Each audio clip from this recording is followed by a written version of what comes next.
warahmatullahi wabarakatuh. Kali ini saya Alina Nafila Zavana dengan NIM 2010400968 ingin menjelaskan beberapa materi mengenai manajemen kurikulum pendidikan. Video ini guna memenuhi tugas akhir semester pada mata kuliah manajemen kurikulum pendidikan. Pembahasan yang pertama yaitu konsep dasar manajemen kurikulum.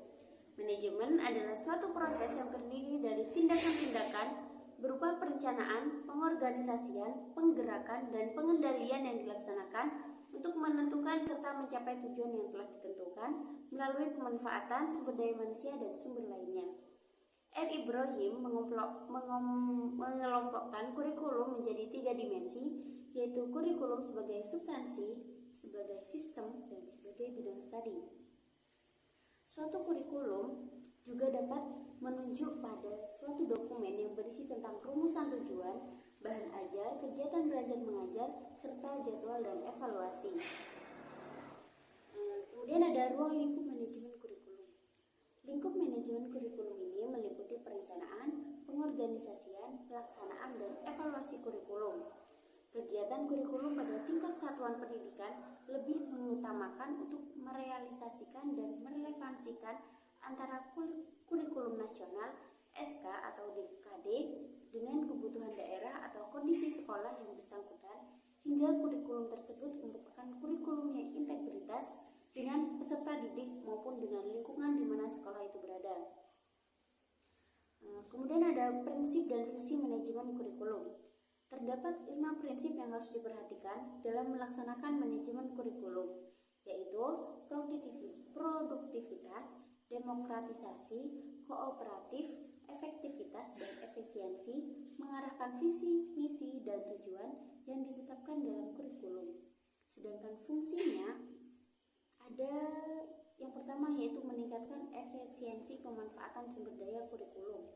Yang kedua, meningkatkan keadilan equity dan kesempatan pada siswa untuk mencapai hasil yang maksimal. Dan yang ketiga, meningkatkan relevansi dan efektivitas pembelajaran sesuai dengan kebutuhan peserta didik maupun lingkungan sekitar peserta didik. Yang keempat, meningkatkan efektivitas kinerja guru maupun aktivitas siswa dalam mencapai tujuan pembelajaran. Yang kelima, meningkatkan efisiensi dan efektivitas proses belajar mengajar. Dan yang keenam, meningkatkan partisipasi masyarakat untuk membantu mengembangkan kurikulum. Kemudian manajemen kurikulum juga memiliki karakteristik yang dapat dilihat berdasarkan lingkup yang terbatas.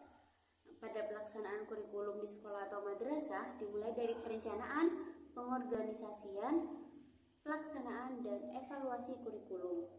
Karakteristik sendiri dibagi menjadi 4 bagian, diantaranya yang pertama, karakteristik perencanaan kurikulum.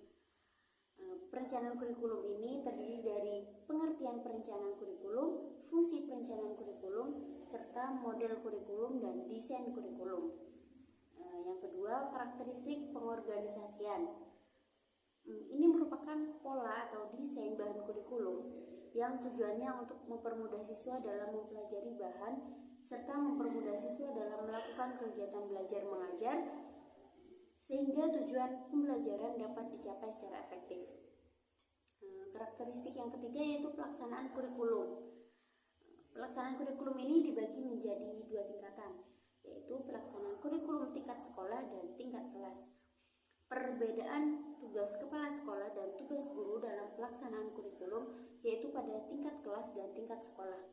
Namun antara kedua tingkat tersebut senantiasa bergandengan dan bersama bertanggung jawab melakukan proses administrasi kurikulum. Yang keempat, karakteristik evaluasi kurikulum.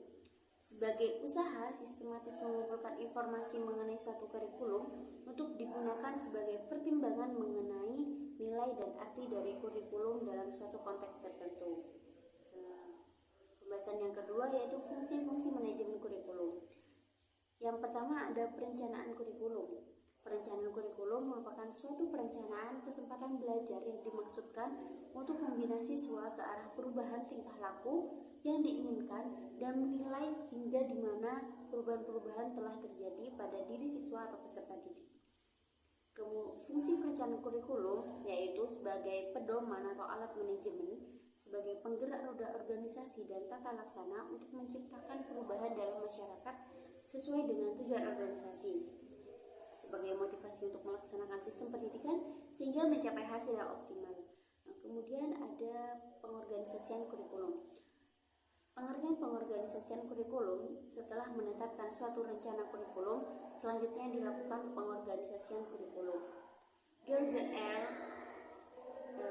R. Carey dalam rumusan tahun 2008 mengemukakan bahwa pengorganisasian adalah tindakan mengusahakan hubungan-hubungan kelakuan yang efektif antara orang-orang sehingga mereka dapat bekerja sama secara efisien dan memperoleh kepuasan pribadi dalam melaksanakan tugas-tugas tertentu dalam kondisi lingkungan.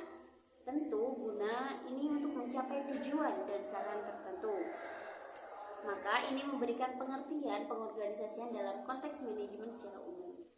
Kemudian yang ketiga yaitu pelaksanaan atau implementasi kurikulum. Dalam Kamus Oxford Advanced Learner Dictionary mengemukakan bahwa implementasi adalah something into effect atau penerapan sesuatu yang memberikan efek. Implementasi kurikulum juga dapat diartikan sebagai aktualisasi kurikulum. Aktualisasi kurikulum tertulis atau written kurikulum dalam bentuk pembelajaran. Hal ini sejalan dengan apa yang diungkapkan Miller and Seller bahwa in some case implementation has been identified with instruction. Lebih lanjut dijelaskan bahwa implementasi kurikulum merupakan suatu penerapan konsep ide program atau tatanan kurikulum dalam praktik pembelajaran atau berbagai kreativitas baru sehingga terjadi perubahan pada sekelompok orang yang diharapkan untuk berubah. Kemudian yang keempat, pemantauan atau monitoring kurikulum. Supervisi kurikulum merupakan serangkaian kegiatan membantu guru untuk mengembangkan kemampuannya dan mengelola proses pembelajaran demi mencapai tujuan pembelajaran. Sedangkan pengawasan kurikulum merupakan suatu kegiatan pemantauan untuk melihat orang yang melaksanakan kurikulum di lapangan. Untuk selanjutnya dilakukan pembinaan di saat itu juga. Secara umum, tujuan pemantauan adalah untuk mencari informasi yang diperlukan. Selanjutnya, untuk pengambilan keputusan dalam menangani permasalahan implementasi kurikulum. Dan yang terakhir yaitu ada evaluasi kurikulum. Menurut Hamid Hasan, evaluasi kurikulum dan evaluasi pendidikan merupakan karakteristik yang tidak terpisahkan.